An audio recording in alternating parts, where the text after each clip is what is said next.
welcome to Caesar's Snack Sandwich. Today I'm going to take a quick look at GUMBALL protocol. Now this is pre-launch, it's not live yet, it's still on testnet, testing away. They're trying to break it, see if they can figure out if there are any problems with it on testnet. However, this protocol is very new and very interesting. It solves the problem of NFTs in the sense that whenever you buy an NFT, you need to find someone to buy it from you, in a sense. Like there are, OpenSea where you don't have to actually talk to anybody, but there needs to be a buyer on the other side. Now, this protocol solves that with an ERC20 token in the middle of the NFT. Now, it's kind of complicated. I will explain most of it, but the docs here is very good. The docs are very thorough, and you can go through the docs, you can read everything, you'll get a very good understanding what's going on inside here. However, I'm going to explain it all to you with a flowchart so you can kind of get an idea and get a good understanding of it. Their Twitter's live, so you can follow their Twitter and you can join their Discord and come inside and ask more and more questions and so forth and get a better understanding of what this protocol is. This makes me interested in NFTs because this is DeFi and NFTs stuck together. It's very smart, it's very brilliant. So let's swing over to the flowchart and talk about it there. Okay, so here we have Boosted Bill. He has some ETH. He wants to participate in some NFT sales and NFT flipping and all this kind of NFT stuff. Now, it doesn't have to be ETH. It can be whatever token that this protocol happens to be running on, like whichever chain. If it's on Phantom, it would be Phantom token or so forth and so forth. But I do believe they're going to launch on Arbitrum, so it's probably most likely going to be ETH, okay? So here we have Boosted Bill. He has ETH. He wants to participate in NFTs. So the first thing he has to do is he has to buy some GUMBALLs. So he goes to the GUMBALL machine and he purchases a GUMBALL for some price in ETH. Now, I'm not exactly sure how the price is suggested or determined on the first GUMBALL.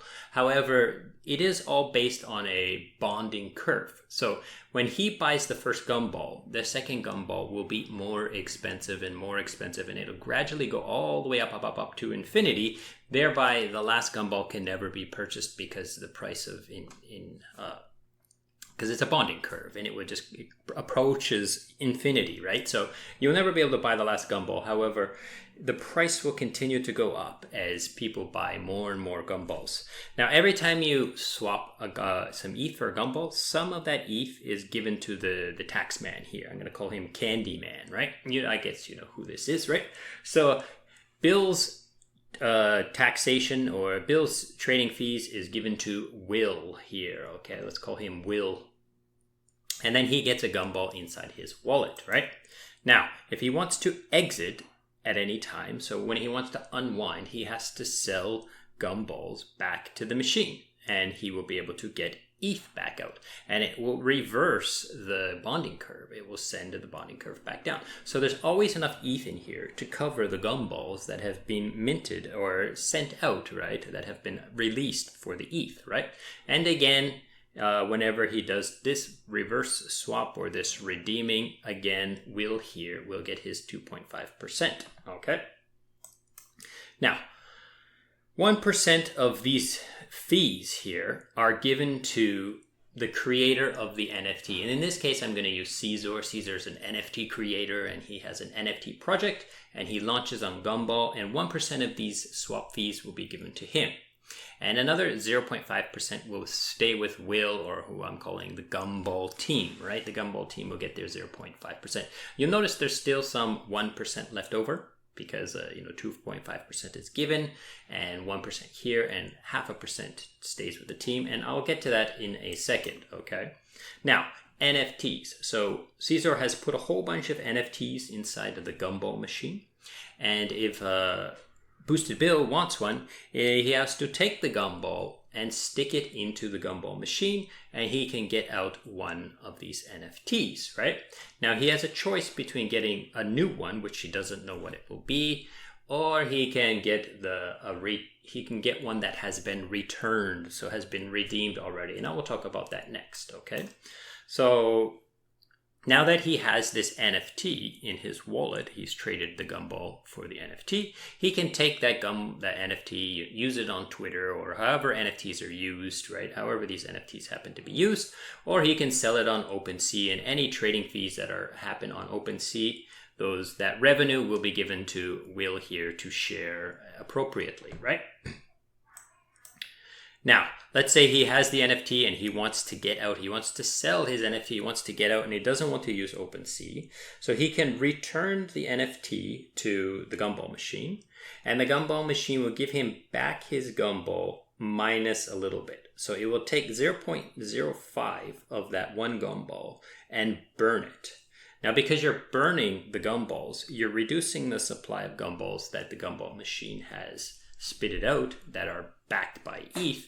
So it will adjust the bonding curve to take into account. Otherwise, there will be ETH stuck inside the GUMBALL machine or in this GUMBALL machine, the bonding curve. So they don't want that. So it'll adjust the bonding curve so that the price of everyone else's GUMBALLs will go up. So the value that they will redeem. So it raises the floor price, in a sense, of the NFTs every time someone returns an NFT to the GUMBALL machine. Okay. Now, another thing you can do with your GUMBALL, if you don't really particularly want to deal with NFTs, you don't want to hold NFTs. However, you feel that this NFT might have a lot of action. There might be a lot of trading volume for this. You can take the GUMBALL that you've purchased with ETH and you can stake it. You can lock it from X GUMBALL tokens, right? And that's where Will gives the rest of that 1%. So 2.5% of the swap fees go to Will. Will keeps 0.5, gives 1% to Caesar, and 1% to the stakers of this GUMBALL machine. So not everybody, because a lot of people will use this GUMBALL to get an NFT, right? But the people who don't want the NFT can just get the trading fees of the GUMBALLs, okay? And now the last thing that is very interesting to me is this GUMBALL machine here is filled with ETH, right? The ETH is just sitting there and it's basically GUMBALLs backed by ETH. So what you can do is you can take your GUMBALLs and instead of redeeming them for your ETH, you can lock them for ETH. And then you can borrow the ETH out of the GUMBALL machine at 0% interest.